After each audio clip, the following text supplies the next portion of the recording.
Voici l'histoire d'un homme qui est connu, à ce jour, comme étant l'un des criminels les plus vicieux et violents d'Écosse. Au plus fort de sa carrière criminelle, il était connu dans le milieu criminel de Glasgow comme un homme de main, redouté de la famille criminelle, la famille Daniel. L'une de ses méthodes d'exécution s'appelait l'enlèvement extraterrestre. Une méthode si brutale qu'elle laissait les cibles traumatisées et sans aucun souvenir de ce qui s'était passé. Mais ensuite, il a perdu le contrôle. Il savait que beaucoup de gens lui en voulaient, mais cela venait d'un coin auquel personne ne pouvait s'attendre. Voici l'histoire de Kevin Gerbill Carroll. Né le 24 août 1980 à l'hôpital Stobbill de Glasgow, on ne connaît pas beaucoup de détails sur la jeunesse et l'éducation de Kevin.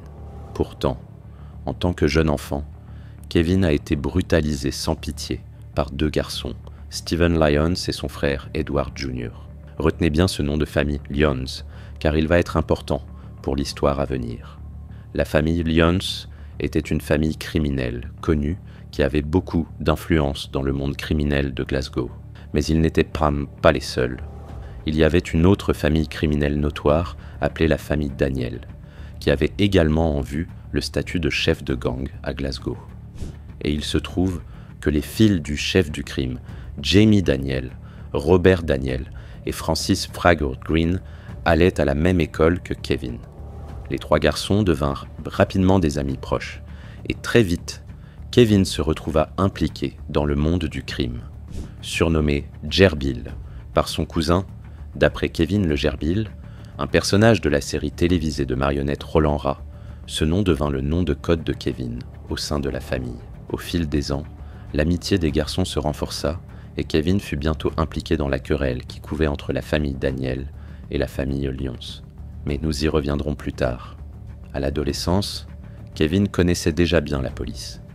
Et, à l'âge de 19 ans, il avait déjà été emprisonné pendant 3 mois pour vol de voiture. Au milieu de la vingtaine, Kevin s'était tourné vers un commerce criminel plus lucratif. Il s'impliqua fortement dans le trafic de drogue et dans la répression pour la famille Daniel.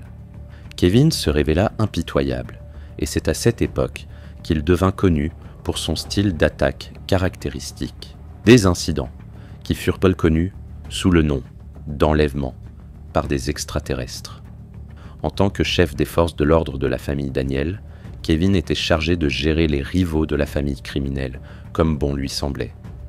Et, avec son tempérament imprévisible et ses tendances maniaques, Kevin a rapidement découvert sa façon préférée de gérer ses ennemis. Il commençait par rassembler un groupe d'hommes qui travaillaient pour lui. Puis, au milieu de la nuit, il faisait souvent une descente au domicile de leurs victimes, déguisés en policiers armés. Ils enlevaient la cible et la conduisaient dans une maison sûre ou un bâtiment abandonné, en veillant à ce que la personne ait les yeux bandés tout le temps. Une fois sur place, Kevin et son groupe se mettaient alors à torturer la victime par des moyens physiques et psychologiques. Les méthodes qu'ils utilisaient étaient si violentes que je suis incapable de les décrire en raison de la politique de la plateforme. Cependant, je peux révéler que les armes préférées du groupe étaient toutes sortes d'outils électriques.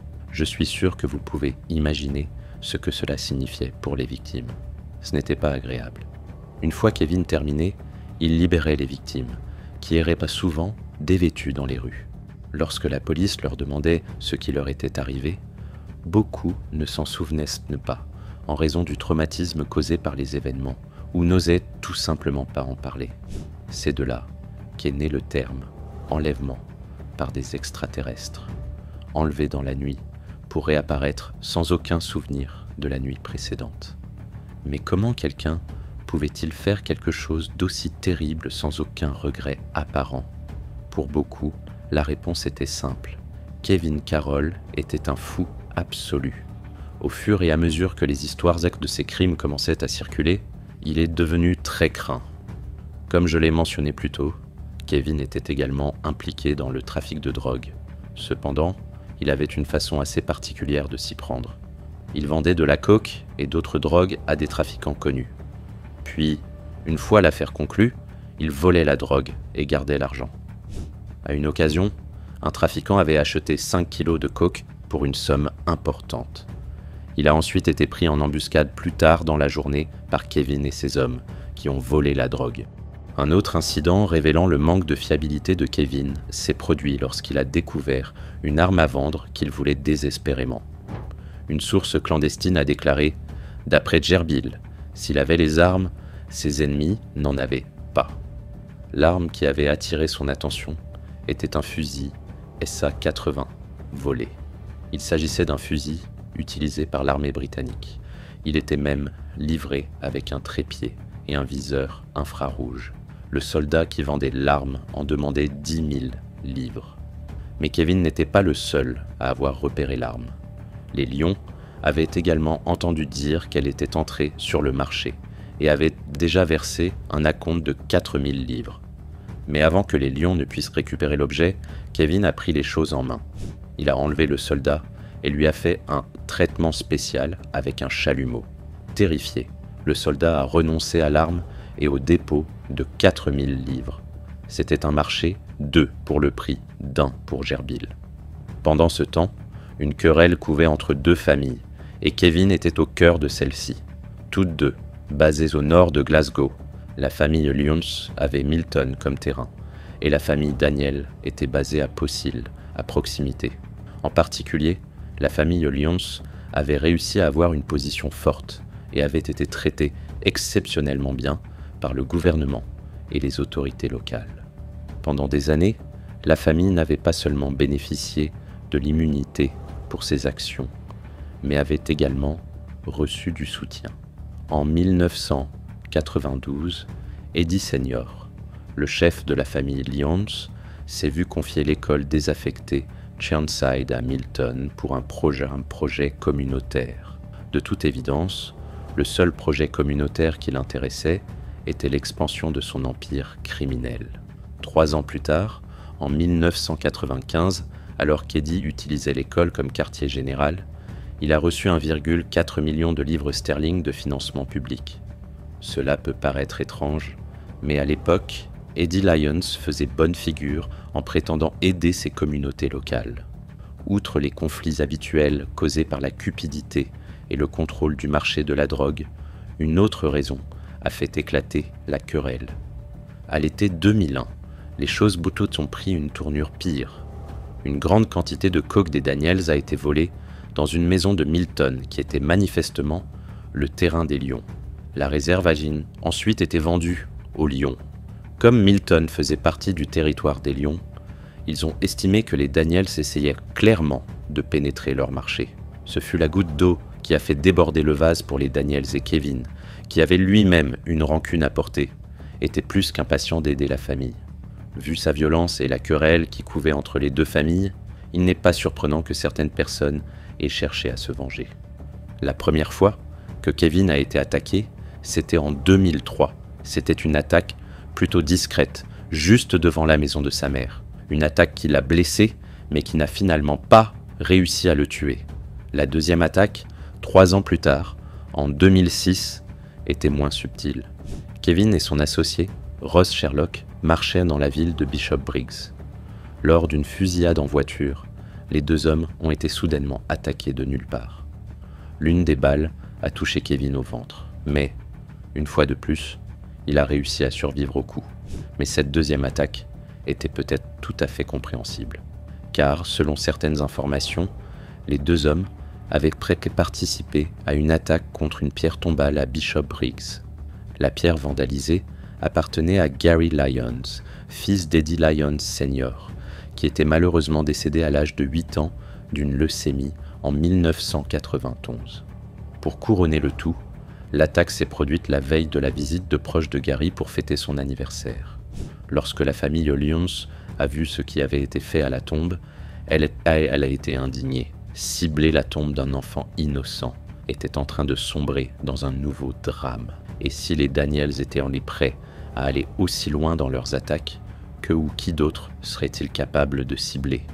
Immédiatement, les Lions se sont mis à prendre leur revanche et ont essayé d'éliminer Kevin et Ross. À partir de ce moment-là, la guerre est devenue une guerre de représailles.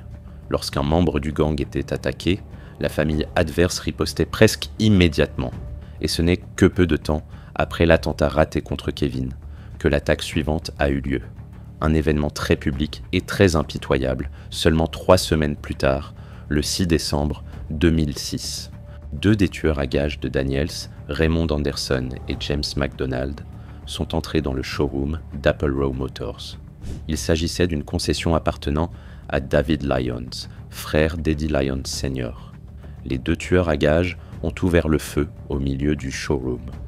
En quelques minutes, le neveu de Lyons, Michael, âgé de 21 ans, gisait inconscient sur le sol. Son cousin, Steven, a été grièvement blessé, ainsi que plusieurs autres personnes.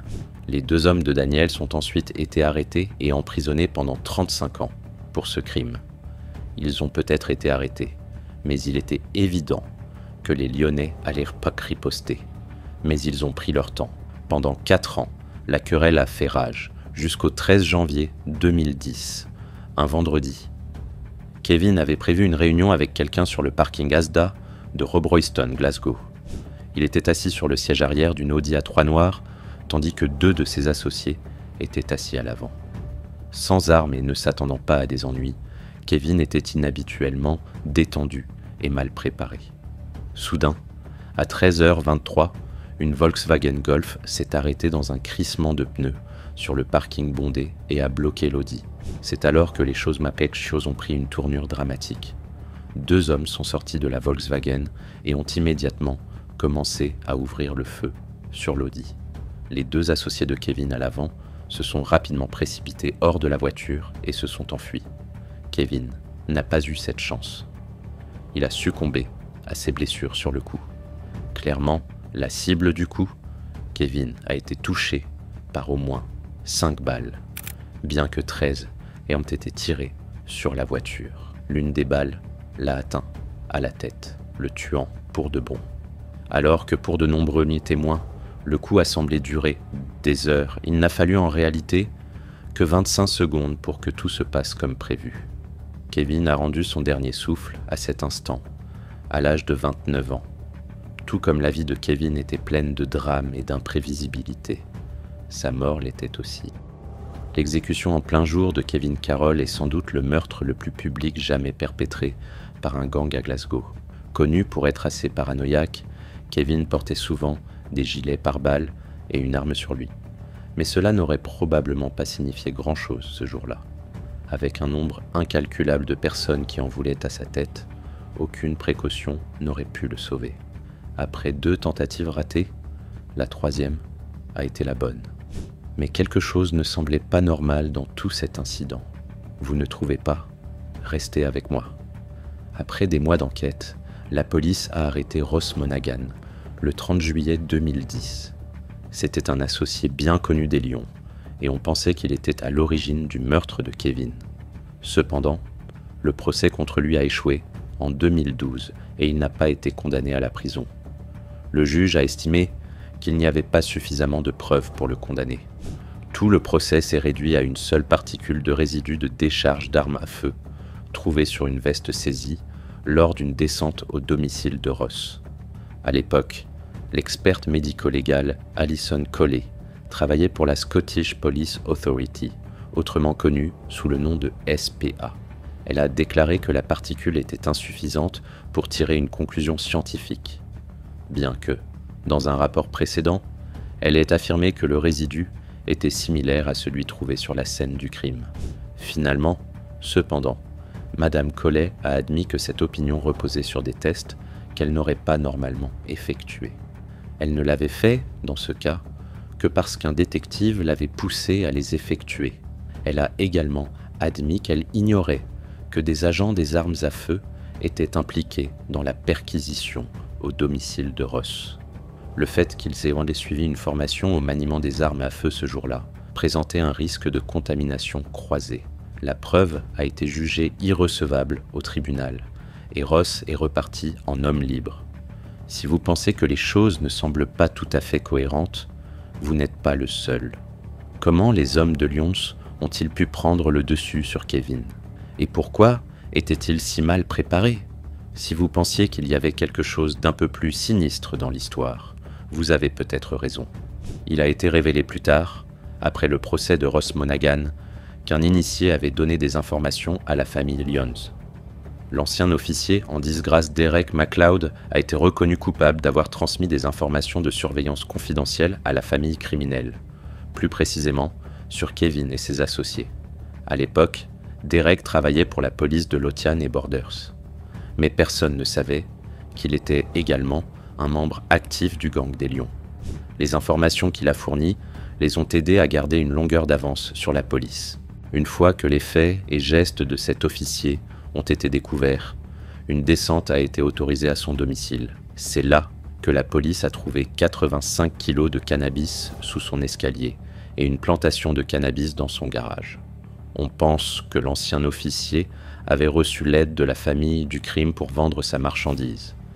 Après que sa corruption a été découverte, il a été condamné à 2 ans et 3 mois de prison pour délit de drogue et à 16 mois de prison pour violation de la loi sur les secrets officiels. Cependant, si vous pensez que les choses ne semblent toujours pas avoir beaucoup de sens dans l'affaire du meurtre de Kevin, il existe une autre théorie quant à la raison pour laquelle il a été arrêté. La famille Daniel a elle-même mis le coup sur lui.